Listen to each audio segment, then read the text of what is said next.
సంవత్సరాల తరబడి ఎన్ని మందులు వాడినా మీ మోకాల నొప్పులు తగ్గట్లేదా? ప్రాణ పెయిన్ క్లినిక్ లో అత్యాధునిక చికిత్స.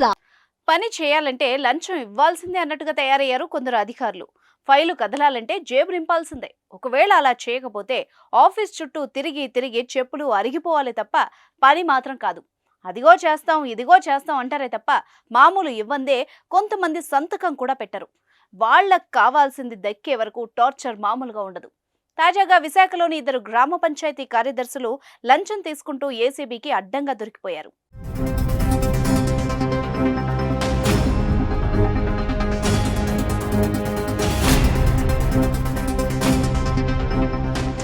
ఏసీబీ అధికారులు ఎంతమంది అవినీతి అధికారులను పట్టుకుంటున్నా, మరింత మందిపై కేసులు పెట్టి జైలుకు పంపుతున్నా అవినీతి అధికారుల్లో ఏమాత్రం మార్పు కనిపించడం లేదు. తాజాగా పెందుర్తిలో 2 అవినీతి అధికారులు ఏసీబీకి చిక్కారు.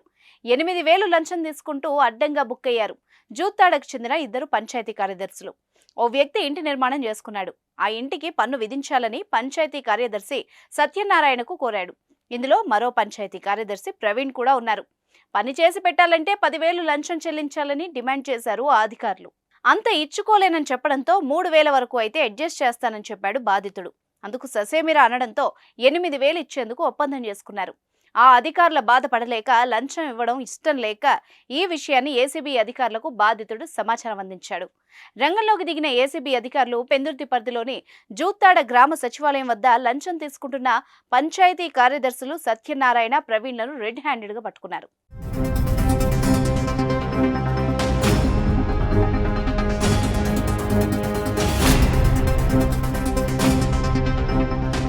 సుమన్ టీవీలో మీ పర్సనల్ అండ్ బిజినెస్ ప్రమోషన్స్ కోసం కింది నెంబర్కి కాంటాక్ట్ చేయండి.